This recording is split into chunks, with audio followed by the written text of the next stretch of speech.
Centre de gestion de Seine-et-Marne, on était, en tout cas à travers notre service protection sociale et retraite, déjà beaucoup sollicité par les collectivités, puisque nous, on gère pour elles déjà l'assurance statutaire. On avait cette mission-là, donc le service était pas mal sollicité pour savoir s'il y avait des perspectives de mettre en place justement des conventions de participation en matière de santé et de prévoyance. Donc, consciente de cet intérêt-là, nous, la nouvelle mandature a décidé de lancer en fait un appel d'offres dans le courant de l'année 2022 afin de laisser la possibilité en fait aux collectivités du département de pouvoir souscrire un contrat négocié dès le 1er janvier 2023. Donc, nous, on les a beaucoup questionnés, en fait, nos collectivités, hein.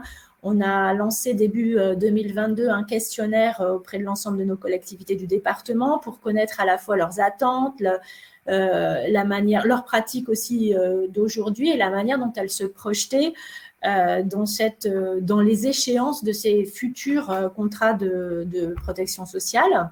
Et à travers ce questionnaire, déjà, la première chose, c'est que ça nous a bien confirmé qu'on était fortement attendus et qu'il y avait pas mal de collectivités en attente justement et dans le souhait de mettre en place un contrat négocié, du coup, avant les échéances prévues par le décret. On a également, nous, aussi échangé à l'occasion d'un club RH. On organise en Seine-et-Marne des clubs RH, on invite nos DRH sur des sujets d'actualité. Et l'année dernière, on a eu des discussions en club RH autour de la protection sociale.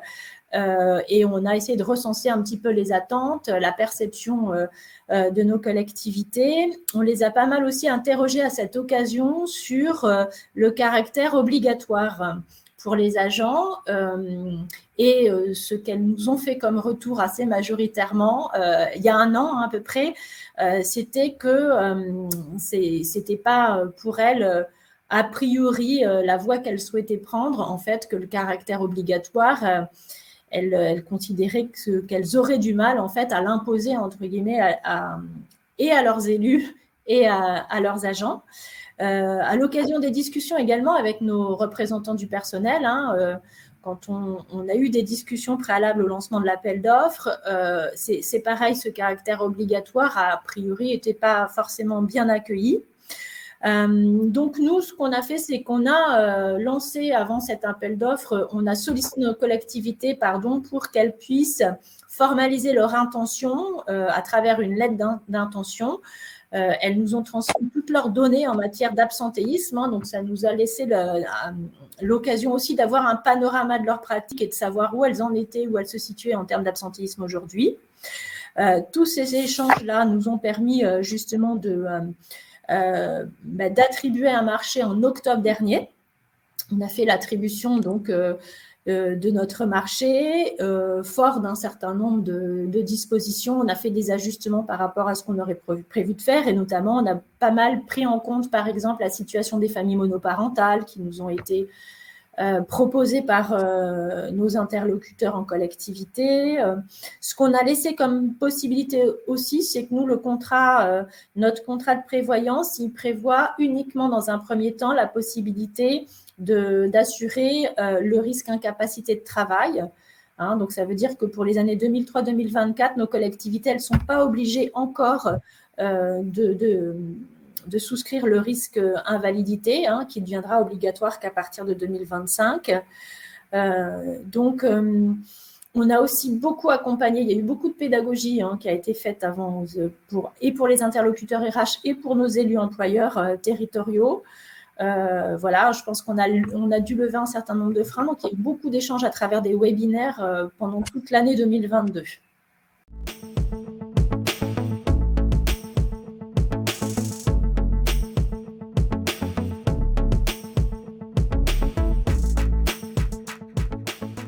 Le coût engendré en fait par la mise en place d'une convention de participation, ça fait partie des principales inquiétudes de nos employeurs territoriaux, c'est évident.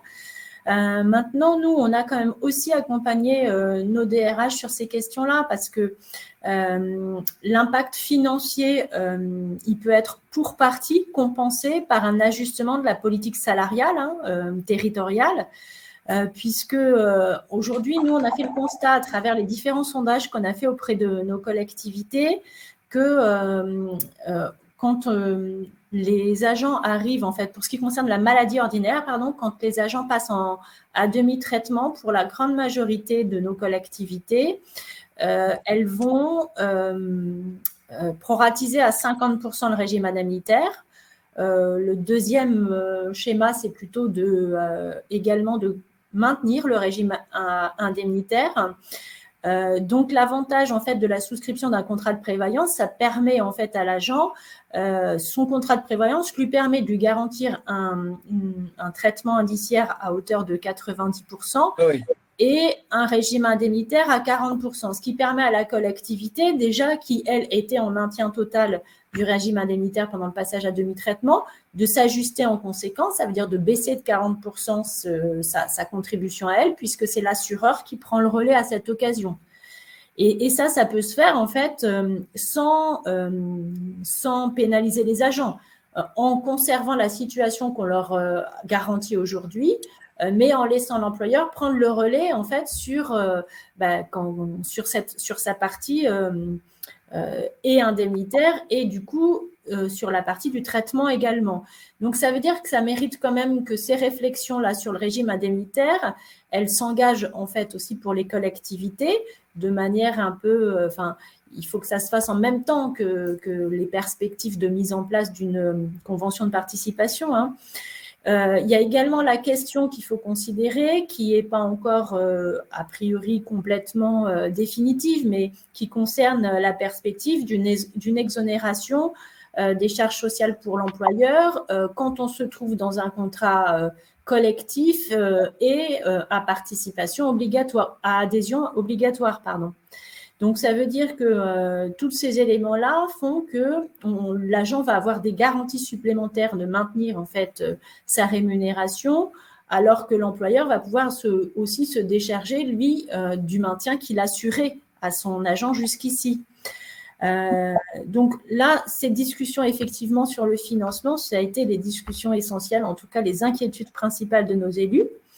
On a eu aussi pas mal d'élus locaux qui nous ont exprimé de l'inquiétude sur le fait que la mise en place en fait, d'un contrat de prévoyance pourrait augmenter la durée justement des arrêts maladie. Ça fait partie des inquiétudes de nos élus, hein, et c'est effectivement aussi pour ces raisons-là que c'est d'autant plus important qu'on les rassure par rapport à cette politique indemnitaire qu'on doit rechallenger, hein, j'ai envie de dire à cette occasion.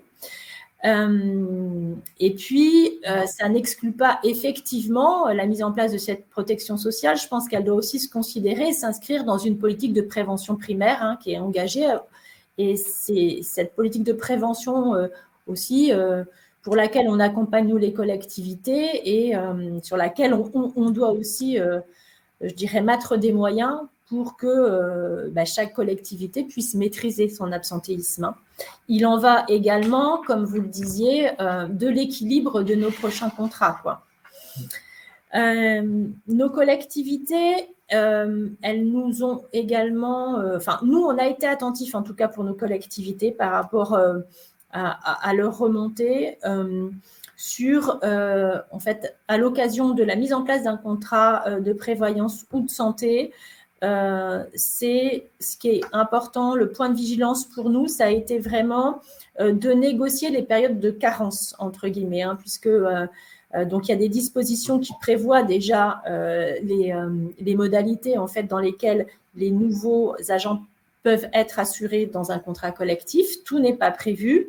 Et c'est vrai que l'inquiétude, c'est de se dire que si je continue avec mon contrat actuel, en cas, par exemple, de rechute, les agents voulaient avoir la garantie, bien sûr, de pouvoir être pris en charge par un nouveau contrat d'assurance, alors qu'ils avaient peut-être déjà des pathologies antérieures ou autres. Donc ça, c'était pour nous et pour les futures négociations un point de vigilance qu'on a, nous, pour lequel on a porté pas mal d'attention. En matière de santé, la mise en place d'un contrat collectif, ça oblige aussi les agents à renoncer à leur organisme pour pouvoir bénéficier de la participation employeur, hein, c'est la condition qui est posée. Et c'est une situation qui prive les agents de la liberté de choisir. Hein. Et comme vous l'avez dit, c'est vrai que le recours à la labellisation, qui est nous aussi le plus présent en Seine-et-Marne, eh bien, c'est clair que le fait de passer sur un contrat collectif négocié, eh ben, ça va priver de cette liberté de choix puisqu'on va imposer, les employeurs vont imposer le contrat et on sait hein, à quel point les Français sont attachés en fait à leur liberté. Et c'est pour ça qu'on sait qu'on a aussi un enjeu en ce moment important concernant le dialogue social parce que c'est clair qu'il faut, au-delà de renoncer à une liberté de choisir un organisme, un assureur, je pense qu'il faut voir l'occasion de souscrire un contrat collectif comme une occasion de donner un avantage et de contribuer à la santé de nos agents. Donc, voilà, c'est important qu'il y ait beaucoup de pédagogie aussi autour de ces questions-là. Enfin, s'agissant aussi de la détermination de la participation pour l'employeur, nous, nos collectivités, elles auraient apprécié que soit en fait exprimé par le décret en fait le niveau de leur contribution, de leur participation en pourcentage de la cotisation, et de la cotisation réelle. Voilà, parce qu'elles sont plus à l'aise avec ces notions-là que de définir des montants en euros, comme c'est le cas 7 ou 15 euros. Donc ça, c'est aussi quelque chose, en fait, mais qu'elles peuvent s'approprier. En tout cas, si les futures discussions ne nous amènent pas à d'autres décisions, la notion d'exprimer, en fait, leur participation en pourcentage, en fait, de la cotisation, c'est vraiment quelque chose qui avait de l'importance pour nos collectivités, quoi.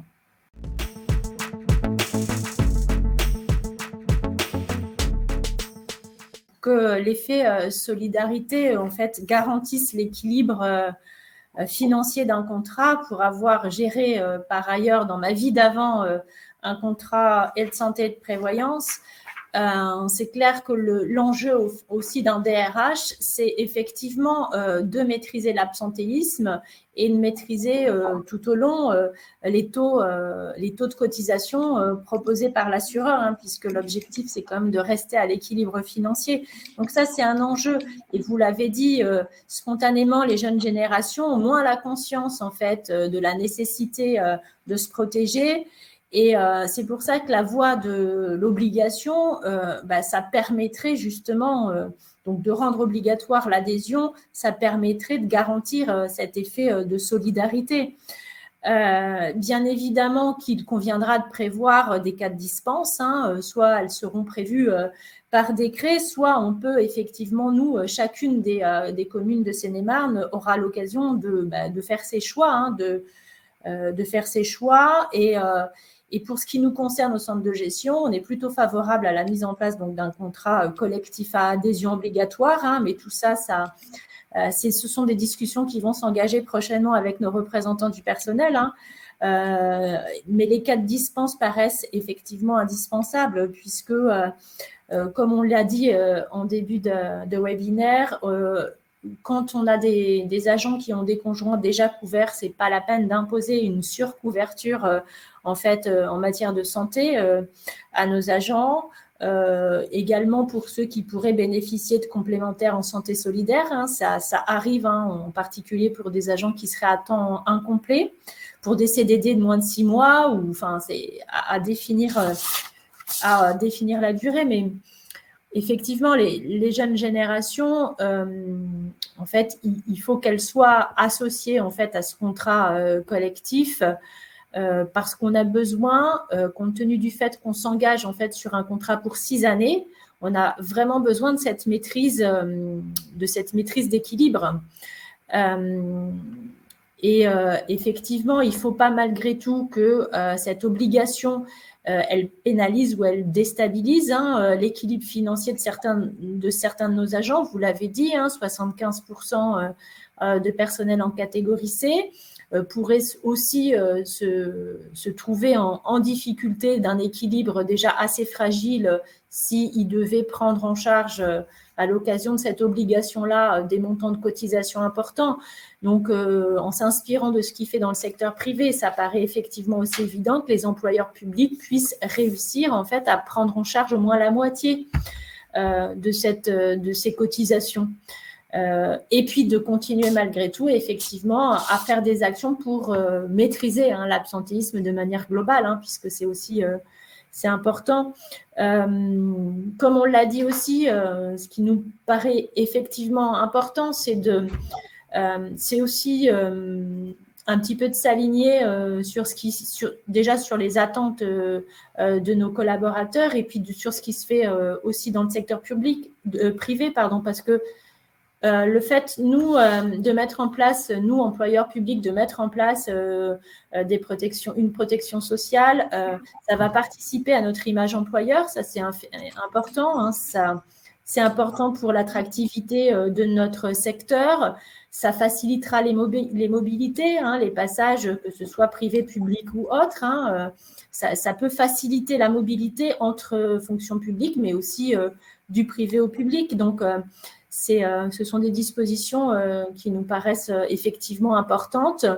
Et puis, dans le contexte actuel, avec les difficultés qu'on rencontre en matière de recrutement, ce sera un facteur d'attractivité et l'occasion aussi, effectivement, je dirais, une occasion pour nos employeurs publics d'être socialement responsables à travers la participation à la santé des agents.